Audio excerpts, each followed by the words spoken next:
کہانی آج سے کئی سو سال پرانی ہے، جہاں میڈیکل سائنس کو لوگ استعمال نہیں کرتے تھے۔ عام بیماریوں سے لوگ مر جایا کرتے تھے کیونکہ آپریشن اور سرجری کرنا منع تھا۔ تو کہانی شروع ہوتی ہے ایک حکیم کو دکھاتے ہوئے جو جڑی بوٹیوں کے بارے میں کافی اچھے سے جانتا ہے، جس کے ذریعے وہ لوگوں کی چھوٹی موٹی بیماریوں کا علاج کرتا ہے۔ اس کے علاج سے بہت لوگ ٹھیک بھی ہو چکے ہوتے ہیں، لیکن کچھ لوگ ایسے ہیں جو اسے پسند نہیں کرتے اور وہ اسے جادوگر کہتے ہیں۔ ان لوگوں کا ماننا یہ ہے کہ وہ کالا جادو کر کے لوگوں کا علاج کرتا ہے، جس سے لوگ ٹھیک ہو جاتے، اسی لیے وہ لوگ نہ تو اسے پسند کرتے تھے اور نہ ہی اسے اپنا علاج کروایا کرتے تھے۔ مگر اس کے باوجود بھی وہ حکیم نہیں رکتا اور جتنا ہو سکے وہ اتنا ہی لوگوں کی مدد کرتا تھا۔ وہ ان کا علاج بھی کرتا تھا اور کافی ضروری باتیں بھی انہیں بتایا کرتا تھا کہ کس طرح سے وہ تھوڑی بہت محنت کر کے ٹھیک ہو سکتے ہیں، اور اگر ان لوگوں کو دوبارہ کوئی بیماری ہو بھی جاتی ہے تو وہ لوگ کس طرح جڑی بوٹیوں کی مدد سے اپنا علاج خود کر سکتے۔ اب ایک دن وہ حکیم ایک گاؤں کے لوگوں کو انہی سب چیزوں کے بارے میں بتا رہا ہوتا ہے، اور تبھی ہمیں یہاں ایک چھوٹا لڑکا دکھایا جاتا ہے جس کا نام روب ہوتا ہے، جو حکیم کی ان باتوں کو بڑے غور سے سن رہا تھا۔ اسے تجسس بھی ہو رہا تھا ان سب کے بارے میں۔ اس کی باتیں سننے کے بعد وہ اپنے گھر کے لیے نکل جاتا ہے۔ اس کے گھر پہنچنے پر ہم دیکھتے ہیں کہ روب کی فیملی کافی غریب ہے، جہاں وہ اپنی موم اور 2 بہن بھائیوں کے ساتھ رہتا ہے۔ یہاں پر ہم یہ بھی جان پاتے ہیں کہ روب کی موم کافی بیمار ہے، مگر انہیں کیا بیماری ہے اس بارے میں وہ نہیں جانتے۔ لیکن آج رات روب دیکھتا ہے کہ اس کی موم کی طبیعت بہت زیادہ ہی خراب ہو رہی ہے۔ پھر وہ جیسے ہی اپنی موم کے دل پر ہاتھ رکھتا ہے تو اسے بڑا ہی عجیب سا محسوس ہوتا ہے، جس وجہ سے وہ پریشان ہو گیا تھا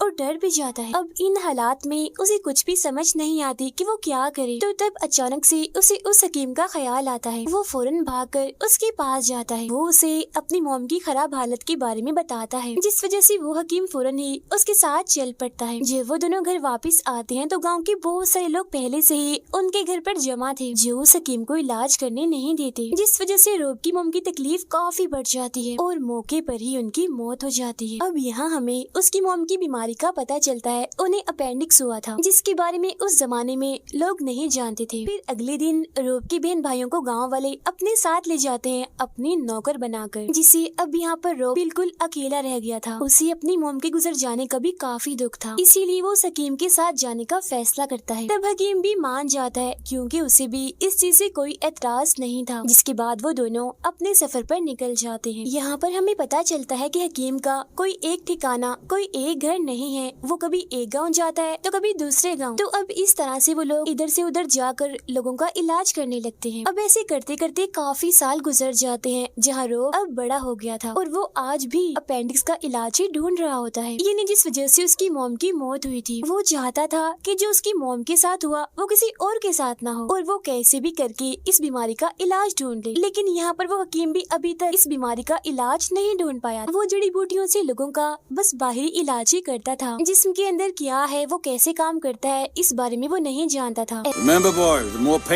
ایسے ایک دن ایک آدمی کا علاج کرتے ہوئے جیسے روب اس کے دل پر ہاتھ لگاتا ہے تو اسے دوبارہ سے عجیب سا محسوس ہونے لگتا ہے۔ اسے بالکل ویسا ہی محسوس ہو رہا تھا جیسا اسے تب محسوس ہوا تھا جب اس کی موم کی موت ہوئی تھی، جس وجہ سے وہ ایک بار پھر ڈر جاتا ہے اور بعد میں حکیم سے کہتا ہے کہ میں جانتا ہوں یہ آدمی آج رات مر جائے گا۔ تب ہوتا بھی بالکل ایسا ہی ہے، رات کو ہی وہ آدمی مر جاتا ہے۔ تو اس سے ہم یہ بات سمجھ پاتے ہیں کہ روب کے پاس یہ خوبی ہے کہ وہ آنے والی موت کو دیکھ سکتا ہے۔ پہلی بار اس نے اپنی موم کے لیے بھی بالکل ایسا ہی محسوس کیا تھا، تبھی تو وہ گھبرا گیا تھا۔ حکیم بھی روب کی اس خوبی کی وجہ سے کافی حیران تھا۔ خیر اب گاؤں کے لوگ اس آدمی کی موت کا ذمہ دار روب اور حکیم کو سمجھتے ہیں اور ان پر الزام لگاتے ہیں کہ انہیں کے علاج کی وجہ سے اس آدمی کی موت ہوئی، اسی لیے وہ ان دونوں کو مار مار کر اپنے گاؤں سے نکال دیتے ہیں۔ اسی بیچ حکیم کو موتیا ہو جاتا ہے، یعنی آنکھوں کی ایک بیماری جسے اب اسے دکھائی نہیں دے رہا تھا، اور اس زمانے میں اس کا بھی کوئی علاج نہیں تھا۔ مگر رات کو کچھ لوگوں سے انہیں پتا چلتا ہے کہ ایک ڈاکٹر جو جیوز ہے اس کے پاس اس بیماری کا 100% علاج ہے۔ تو اب یہ لوگ اس ڈاکٹر کے پاس جانے کے لیے نکل جاتے ہیں، جہاں وہ ڈاکٹر